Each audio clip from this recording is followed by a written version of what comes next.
Let's mic, history को जानो।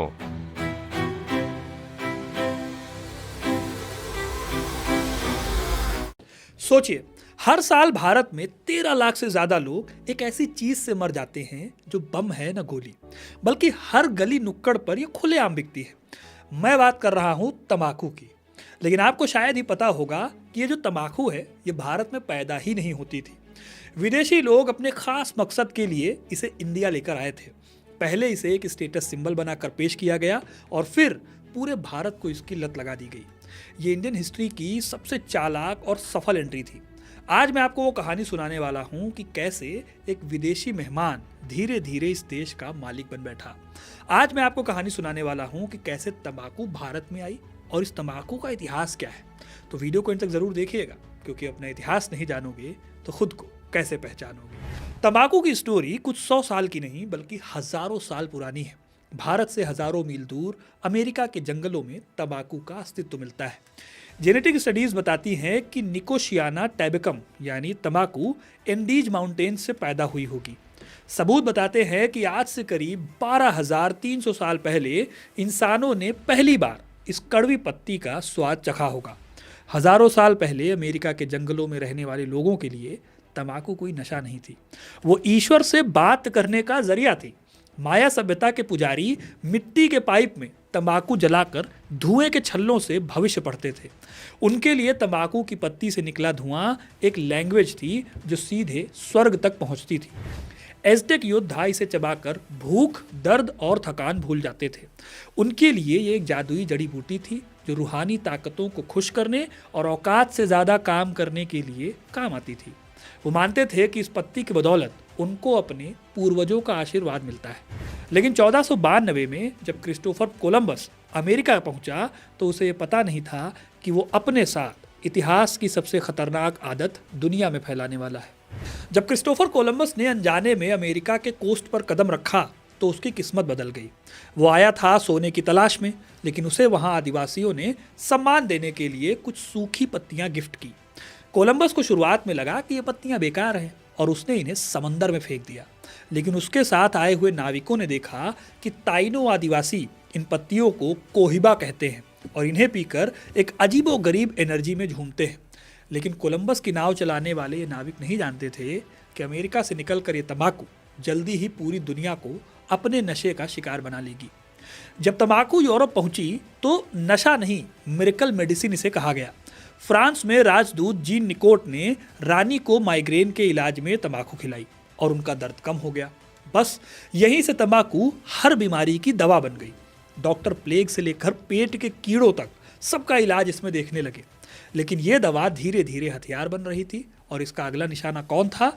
हिंदुस्तान। पुर्तगाली नाविक जो हिंद महासागर में मसालों के ट्रेड पर अपना कब्जा चाहते थे, वो अपने साथ ब्राजील से तंबाकू के बीज लाए। साल 1510 के आसपास गोवा की मिट्टी में इन्होंने इसे बोना शुरू किया, उगाना शुरू किया।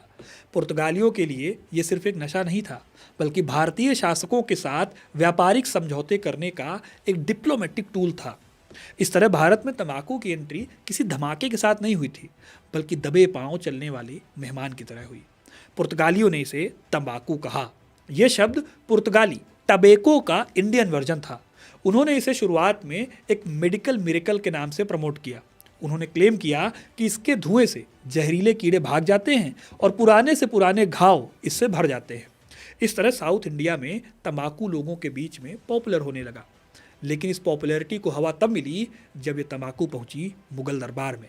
साल 1604 से 5 के आसपास शहनशाह अकबर के दरबार में बीजापुर से लौटे उनके दूत मिर्जा असद बेग ने एक ऐसा गिफ्ट दिया जिसने पूरे मुगल हरम और दीवाने आम को हैरत में डाल दिया। वो एक बेशकीमती पाइप था जिस पर पन्ने, नीलम और माणिक जड़े हुए थे। उसकी लंबी नली पर शाही बैंगनी मखमल लिपटा हुआ था। अकबर, जो दुनिया भर की अनोखी चीज़ों के कलेक्टर और नए अनुभवों के प्रेमी थे, उन्होंने जब पहली बार उस पाइप से धुआं खींचा तो पूरे दरबार में सन्नाटा छा गया। हालांकि अकबर के शाही हकीम अबुल फतेह गिलानी ने उन्हें फौरन चेतावनी दी कि ये नई जड़ी बूटी शरीर के नाजुक मिजाज को बिगाड़ सकती है और हवा को पॉल्यूट कर सकती है। लेकिन अकबर क्यूरियस थे, इसलिए उन्होंने इसे पिया और पसंद भी किया। हालांकि कहा जाता है कि अकबर ने भले ही हकीमों की बात मानकर उसे दोबारा हाथ नहीं लगाया, लेकिन दरबार के नवाबों, मनसबदारों और अमीरों ने इसे एक अल्टीमेट स्टेटस सिंबल बना लिया। फिर यहीं से तंबाकू का भी इंडियनाइजेशन, यानी भारत के लोगों ने तंबाकू को देसी तरीके से इस्तेमाल करना शुरू कर दिया, और यहीं से पैदाइश होती है आज के बेहद पॉपुलर हुक्के की।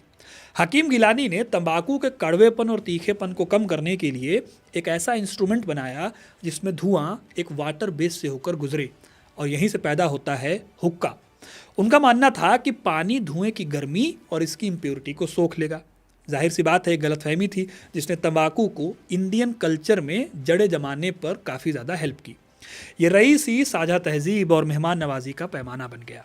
मुगल पेंटिंग्स में नवाबों को मसनद के सहारे टिककर लंबी नली वाले नक्काशीदार चांदी के हुक्कों का आनंद लेते हुए दिखाया जाने लगा, जहां हर कश के साथ एम्पायर की बड़ी नीतियां बनती थीं, षड्यंत्र रचे जाते थे और भविष्य के युद्ध तय होते थे। अब जाहिर है कि जो चीज़ महलों से शुरू हुई वो जल्दी ही महल से बाहर निकलकर आम जनता तक भी पहुंची। जहांगीर के दौर तक आते आते तंबाकू की लत इतनी बड़ी और इतनी भयानक हो गई कि खुद बादशाह को भी टेंशन होने लगी। उन्होंने देखा कि अच्छे खासे सैनिक, दरबारी और विद्वान अपना कामकाज छोड़कर बस हुक्के की गड़गड़ाहट और धुएं के छल्लों में खोए रहते हैं। इसी वजह से साल 1617 में जहांगीर ने एक शाही फरमान जारी किया और तंबाकू पर पूरी तरह से बैन लगा दिया। उन्होंने अपनी आत्मकथा तुजुके जहांगीरी में लिखा है कि इस लत ने नौजवानों की सेहत और काम करने की ताकत पर बहुत बुरा असर डाला है। खैर, पाबंदी के बावजूद तंबाकू की डिमांड कम होने की बजाय उसकी ब्लैक मार्केट और प्राइस दोनों बढ़ गए। तंबाकू को चोरी छिपे उगाया जाने लगा। ये बैन एक तरह से पुर्तगाली ट्रेडर्स के लिए प्रॉफिट की चाबी थी। औरंगजेब अपने ज़माने में समझ चुके थे कि इस लत को जड़ से मिटाना इम्पॉसिबल है, इसीलिए उन्होंने मोरालिटी को रखा साइड में और तंबाकू पर अच्छा खासा टैक्स लगा दिया। इस टैक्सेशन की बदौलत सिर्फ दिल्ली की मंडी से रोज़ाना 5,000 से 6,000 रुपए का रेवेन्यू मिलने लगा। अब ये अपने आप में बहुत बड़ी वैल्यू थी उस टाइम पर, और इसका इस्तेमाल औरंगजेब ने कहाँ किया? डेक्कन कैंपेन्स में, यानी कि दक्कन की लड़ाइयों में। इस तरह से एक नशा जो है उस साम्राज्य की सीमाओं को सेफ रखने के काम आने लगा था। फिर 18वीं और 19वीं सदी के दौरान भारत में अंग्रेज़ों की पकड़ मजबूत हुई। ब्रिटिशर्स के आने से तंबाकू का नेचर पूरी तरह से बदल गया और ये ग्लोबल ट्रेडिंग कमोडिटी बन गया। ब्रिटिश ईस्ट इंडिया कंपनी ने इसे एक कैश क्रॉप की तरह देखा, जो कपास, रेशम और नील की तरह ही अच्छा खासा प्रॉफिट दे सकती थी। फिर इसके लिए उन्होंने इंडियन एग्रीकल्चर को पूरी तरह से बदल दिया और इंडियन फार्मर्स को मजबूर किया कि वो अनाज ना उगाएं बल्कि तंबाकू उगाएं। यही नहीं, तंबाकू की क्वालिटी को अच्छा करने के लिए उन्होंने अमेरिका और ब्राज़ील से नए नए बीज मंगवाए। गुजरात के खेड़ा, बिहार की उपजाऊ ज़मीन और आंध्र के कोरोमंडल तट की ज़मीनें अब अनाज की जगह सिर्फ तंबाकू उगा रही थी। आपको पता है कि तंबाकू में निकोटीन होता है। इसी निकोटीन के चलते लैंड की फर्टिलिटी कम होती गई, यानी कि फसल अब पहले से कम उगने लगी। लेकिन ईस्ट इंडिया कंपनी की तिजोरी तेजी से भरती चली गई। किसानों के लिए एक तरह से ये गोल्डन लीफ थी, लेकिन इसकी कीमत उन्हें अक्सर अकाल के दौरान अनाज की कमी के रूप में चुकानी पड़ती थी। इसी बीच एक नया फेज आता है। साल 1899 में एक अकाल पड़ा। इतिहास में इसे छप्पनिया अकाल कहा जाता है। यह ऐसा अकाल था जिसमें सूखे और भूख से बेहाल मजदूरों के हाथों से महंगी तंबाकू फिसल गई। तब मोहनलाल और हरगोविंद पटेल जैसे कुछ बिजनेसमैन थे जिन्होंने अपना दिमाग लगाया। उन्होंने देखा कि यहाँ के जंगलों में तेंदू के पत्तों की भरमार है। उन्होंने तंबाकू के बारीक टुकड़ों को इन पत्तों में लपेटा और एक धागे से बांध दिया। यहीं से पैदा हुई बीड़ी, जो आज तक चली आ रही है। मजाक में बोलूं तो बीड़ी ने तंबाकू को डेमोक्रेटाइज कर दिया, यानी कि अब सबकी जेब तक, चाहे वो अमीर है चाहे गरीब, तंबाकू पहुंच सकती थी, क्योंकि बीड़ी छोटी थी, सस्ती थी और इसे कहीं भी ले जाकर पिया जा सकता था। अब आपको लगेगा कि अकाल के दौरान ही ये क्यों किया गया, तो इसका रीज़न भी अकाल था। अकाल के दौरान ये बीड़ी न केवल भूख के एहसास को दबा देती थी, बल्कि थका देने वाली जी तोड़ मेहनत के बीच एक छोटा सा ब्रेक भी देती थी। फिर 20वीं सदी की शुरुआत में 1905 में देश में स्वदेशी आंदोलन छिड़ा। इस आंदोलन में विदेशी सामानों और फिरंगी सिगरेटों की जब होली जलाई जा रही थी, तब बीड़ी को बहुत चालाकी से स्वदेशी और राष्ट्रवाद के प्रतीक के रूप में पेश किया गया। हिंद माता और पटेल बीड़ी जैसे ब्रांड्स ने देशभक्ति की भावना का जमकर फायदा उठाया और इसे घर घर तक पहुंचा दिया। और इस तरह से बीड़ी के साथ तंबाकू भी करोड़ों होठों तक पहुंच गई। लेकिन इसी नेशनलिज्म के चमकते पर्दे के पीछे एक बेहद डार्क सच्चाई भी छिपी हुई थी। बीड़ी बनाने वाली करोड़ों महिलाओं और मासूम बच्चों का अमानवीय शोषण। आज भी भारत के बीड़ी बेल्ट में महिलाएं 14-14 घंटे धूल, निकोटीन और जहरीली महक के बीच बैठकर बीड़ी रोल करती हैं। उनके बच्चों के फेफड़े पैदा होते ही इस धुएं से भर जाते हैं और टीबी जैसी बीमारियां उन्हें विरासत से मिलती हैं।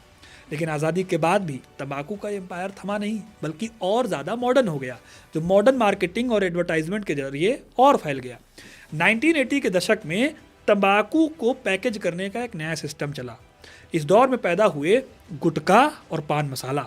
जैसे बीड़ी ने तंबाकू को डेमोक्रेटाइज किया, वैसे ही गुटखा और पान मसाला ने इसे पूरी तरह से बदल दिया। इन्होंने तंबाकू को स्मोकलेस टोबैको के रूप में एडवर्टाइज किया। इससे उस दौर में ये मिडिल क्लास और यूथ के बीच में खूब फला फूला। छोटे छोटे पाउच में और फ्लेवर के साथ मिलने वाले इस टोबैको ने भारत में ऐसी सुनामी शुरू की जिसे ओरल कैंसर कहा जाता है। आज 2025 की दहलीज पर खड़ा भारत एक अजीब विरोधाभास में फंसा हुआ है। इसे मैं बताता हूँ आपको। हम दुनिया के दूसरे सबसे बड़े टोबैको प्रोड्यूसर होने पर गर्व करते हैं, जो लगभग 80 मिलियन लोगों को डायरेक्ट या इनडायरेक्ट रूप से रोजगार देता है। बिहार के तंबाकू के खेतों से लेकर तमिलनाडु और मध्य प्रदेश की बीड़ी फैक्ट्रियों तक ये एक बहुत बड़ी इकोनॉमी है। लेकिन इसकी डार्क सच्चाई ये भी है कि एक साइलेंट किलर का काम कर रहा है। हर साल 1.35 मिलियन इंडियंस इस तंबाकू के चलते टाइम से पहले मौत की नींद सो जाते हैं। ये नंबर डराने वाला है। किसी भी जंग में, आतंकवादी हमले में या हालिया में जो भी महामारियां हुई हैं, उससे कहीं ज़्यादा लोग तंबाकू से मारे जाते हैं।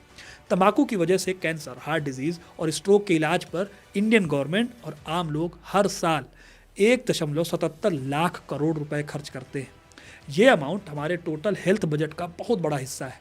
यानी हम जितना रेवेन्यू तंबाकू से कमाते नहीं हैं, उससे कहीं ज़्यादा इसकी वजह से होने वाली बर्बादी को रोकने में गंवा देते हैं। एक ऐसा घाटे का सौदा है जिसे हम सदियों से करते आ रहे हैं। तंबाकू का ये डार्क ट्रुथ सिर्फ आंकड़ों की फाइल्स में नहीं है, बल्कि उन लाखों टूटे हुए परिवारों की खामोशी और सिसकियों में है, जिन्होंने अपने घर के सबसे कमाऊ सदस्य को सिर्फ एक लत की वजह से खो दिया। इस तरह दोस्तों, तंबाकू की कहानी बताती है कि कॉरपोरेट मुनाफा और व्यापारिक रेवेन्यू कभी भी इंसान की जान और हेल्थ से बड़ा नहीं हो सकता। जो पौधा करीब 400 साल पहले एक मेडिसिन और गेस्ट बनकर हमारे देश में आया था, वो आज हमारे घर का मालिक बनकर हमें ही धीरे धीरे जलाकर राख कर रहा है।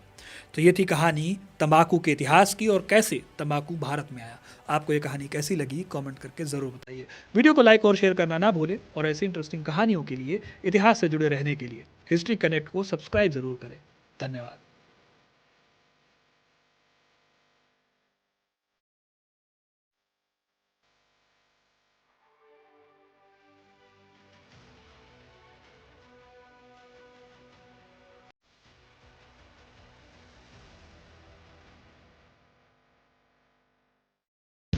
आप सुन रहे थे let's mind more than radio.